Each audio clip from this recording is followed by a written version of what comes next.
Lord, ginawa ko na po ang lahat, pero natatakot pa rin ako, nag-aalala pa rin ako sapagkat may problema pa rin ako. Tulungan mo po ako, Panginoon, ipinapaubaya ko na sa iyo. Bukas po gagawa uli ako ng paraan, pero ngayon mamamahinga muna ako. Ano man ang ating mga maranasang problema sa buhay, tumuro tayo sa itaas. Na parang sinasabi natin, hindi ko kaya kung ako lang. Pero dahil sumasampalataya ako, sigurado ko na mayroon akong magandang kahahantungan. Nag-iisa man ako, mahirap man ako, iniwan man ako ng mga taong inaasahan ko, gipit man ako, may sakit man ako, nanghihina man ako, sigurado kong may mangyayari pa rin maganda sa buhay ko. Dahil sumasampalataya ako kay Kristo. Fast talk tayo. Sagot kayo. Blessing or problem? Blessing. Joy or sorrow? Joy. Light or darkness? Maayos o magulo? Karamdaman o kalusugan? Kasaganahan o kagipitan? Very good. And we can go on and on with these extremes na hindi na natin kinakailangan pang isipin, I suppose, kung ano ang pipiliin natin. Siyempre, yung maganda o maayos o yung blessing para sa atin. But then, alam natin, hindi laging ganyan. Hindi lahat ng ating pinipili ay nangyayari. Ating ginugusto ay nagkakatotoo. Gaano man kabusisi o kaplansyadong ating pagpaplano. Kung minsan nga, ang nangyayari pa ay kabaliktaran. Kung ano yung iniiwasan, kinatatakot o ayaw natin. Problems come instead of blessing. Darkness instead of light. Sorrow instead of joy. And that's life. Ganon talaga ang buhay. Kasi, hindi natin kayang kontrolin ang lahat. Minsan, pinagbubuti mo yung trabaho, mawawalan ka pa rin ng trabaho. Lumalaban ka ng ayos o patas sa negosyo, malulugi pa rin ito. Nag-iingat ka, magkakasakit ka pa rin. Nagpapakabuti ka, may mangyayari pa rin hindi magaganda o masama sa buhay natin. Again, that's life. Pero, hindi tayo dapat malungkot sapagkat hindi man natin kontrolado o makaya ang lahat, meron tayong Diyos na kakayanin para sa atin ang lahat. At ito mga kapatid, ang isa sa mga tinutumbok na mensahe ng mga pagbasa sa araw na ito. Sa ating ebanghelyo ay pinapahayag ang pagiging makapangyarihan ni Kristo. Makapangyarihan siya sa kahit sinong tao na pwede nating maisip na makapangyarihan sa mundong ito.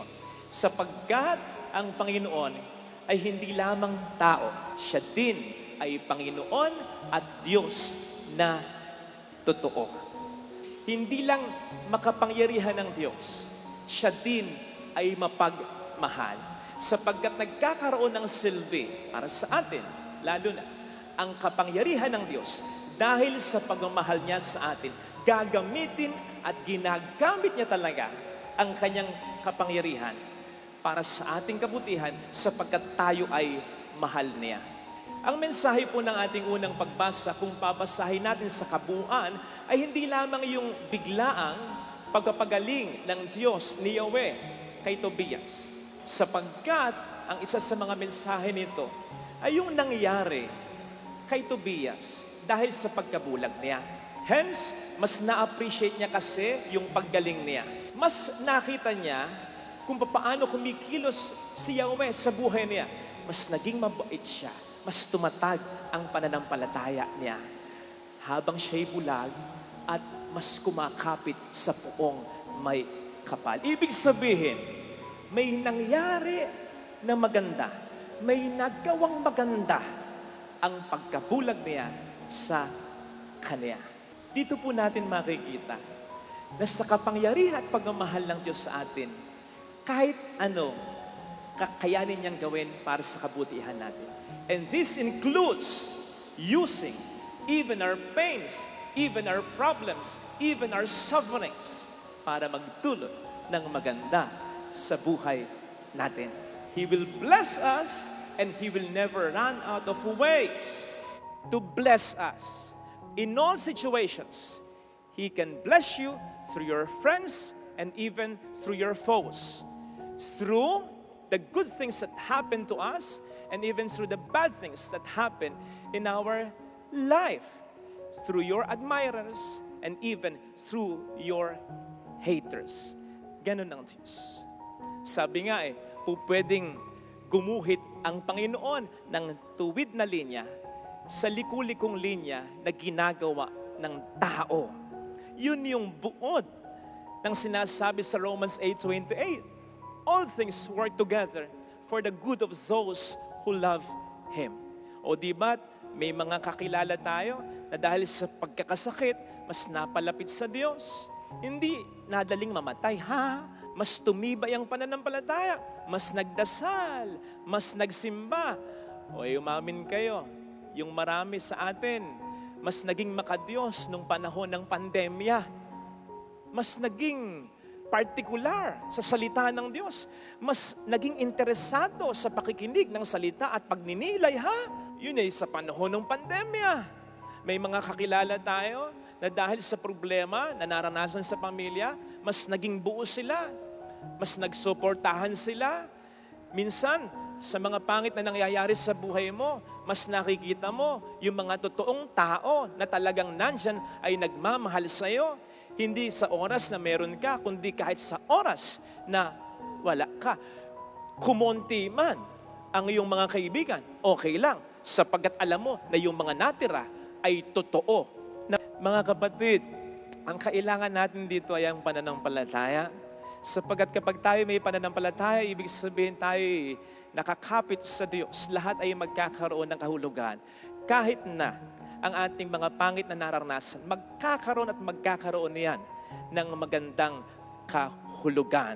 Hindi naman po kasi papayag ang Diyos na ma-checkmate ng demonyo O hindi ba't yan ang pinaka-eksena ng pagkamatay ng ating Panginoon sa Kalbaryo? You can imagine the devil, tuwang-tuwa kasi napatay niya. Ang kapangyarihan ng demonyo, tandaan natin, ay kamatayan. At yun ay umepekto kay Kristo pansamantala. Sapagkat pagkalipas ng 3 araw, si Kristo'y muling nabuhay. And the devil was like, patay. Akala ko, napatay ko. Ako pala ang patay. Ganon ang demonyo. At magiging ganon ang demonyo sa buhay mo, sa buhay ko, kung tayo'y hindi lalayo sa ating Panginoong Jesucristo. Hindi natin kaya ang demonyo, pero sa tulong ni Kristo, kakayanin natin ito. Kaya nga sabi ng ating Panginoon, di ba? Huwag kayong matakot, huwag kayong mangamba. At sasabihin ng mga dalubhasa sa Biblia, kung bibilangin yung pagkakasabing ito ng Diyos, do not be afraid. Ito ay aabot sa 365 times in the Bible. Na kung iisipin natin, ilan bang araw ang meron tayo sa loob ng isang taon? Na para bang sinasabi sa atin ng Diyos, sa araw-araw, huwag kang matakot. Because I got you covered. Puprotektahan kita. At pag sinabing 365 days, hindi lamang ito concerning the daytime, yung maliwanag, days. Hindi. Pag sinabing 365 days, pati yung nighttime. Yes. So kahit sa oras o sa panahon o sa karanasan, hindi lamang ng kaliwanagan, kundi pati na sa oras ng kadiliman, kahirapan, kapighatian, ang Diyos, tayo ay poprotektahan. Tayo lang naman kasi ang walang ginagawa o natutulog pagsapit ng gabi. Hindi naman tayo nakatatagal lang, hindi nakatutulog. Pero anong sabi ng ating Panginoon? Ako at ang Ama ay patuloy sa paggawa. So ibig sabihin, kapatid, kahit habang natutulog ka, lalo pa kung bago ka matulog, ang lahat ay ipinag-ubaya mo na sa Kanya. Lord, ginawa ko na po ang lahat, pero natatakot pa rin ako, nag-aalala pa rin ako sapagkat may problema pa rin ako.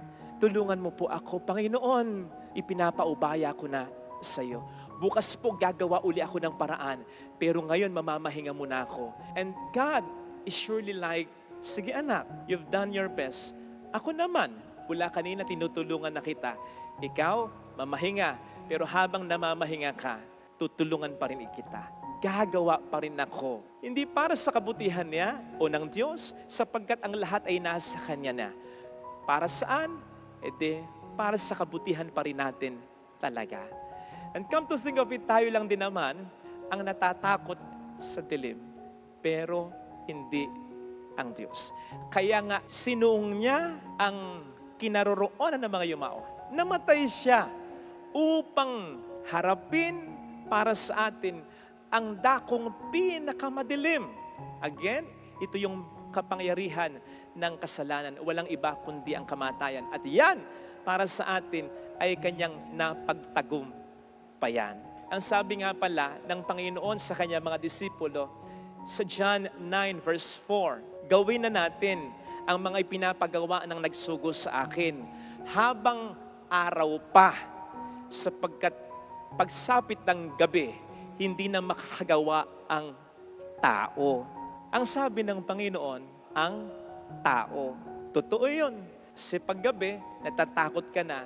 Paggabi, nandun kailangan mong mamahinga.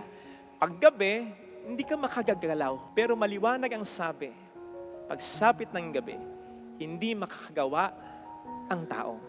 Pero hindi ang Diyos. Kahit gabing madilim na madilim, kahit sa rurok ng kapangyarihan ng kasalanan o ng kadiliman, ang Diyos ay makakagawa at makakagawa pa rin ng paraan. Kanina, habang nag-scroll ako, nag-flash dun sa FB page, yung panalangin o yung sinabi ni St. Thomas Aquinas na pinost ng isang kaibigang pare. First and foremost, love Jesus with your whole heart. Then, accept whatever He sends you in every present moment. Tanggapin mo kung ano yung ibibigay niya, pagkakalob niya sa iyo. Ito man ay maganda o pangit sa paningin mo. This means, dear one, you grow to love the will of God. When you make your plans, if God sends a different plan, embrace it. All the while, knowing or believing His plan is best for you. Sige, piliin natin yung gusto natin. Gusto natin ng maayos na buhay, iaayos natin ang buhay natin. Gusto natin, syempre, ng magandang buhay, magsisikap tayo. Gusto natin, syempre, na malayo sa kapahamakan, mag-iingat tayo. Pero, tandaan natin, tayo pa rin ay nasa mundo. So, anuman yung dumating sa buhay natin, ito ay tanggapin natin. Tatanggapin natin na naniniwala tayo, anuman ang mangyari sa atin, hindi tayo pababayaan ng Panginoon natin. Anuman ang ating mga maranasang problema sa buhay, tumuro tayo sa itaas. Na parang sinasabi natin, hindi ko kaya kung ako lang. Pero dahil sumasampalataya ako, sigurado ko na mayroon akong magandang kahahantungan. Nag-iisa man ako, mahirap man ako, iniwan man ako ng mga taong inaasahan ko, gipit man ako, may sakit man ako, nanghihina man ako, sigurado kong may mangyayari pa rin maganda sa buhay ko. Dahil sumasampalataya ako kay Kristo. Kaya ako sinasabing, kapag ang inasahan natin ay Diyos lamang, higit pa sa 1,000 tuwa ang ating maranasan. Sapagkat kukuha tayo ng 1,000 tuwa, hindi lang sa mga magandang karanasan, kundi kahit na sa mga pangiting karanasan. Hindi lamang sa mga bagay na magaganda, kundi kahit sa mga bagay na sa una ay hindi natin gusto o kaaya-aya. Therefore, even our suffering can become our blessing. Bakit? Ang kakampi mo ay si Kristo, ang Diyos, na mas may pinakakarapatang magsabing kahit kailan, kailanman, kahit saan, iyong kaibigang kapatid na maaasahan.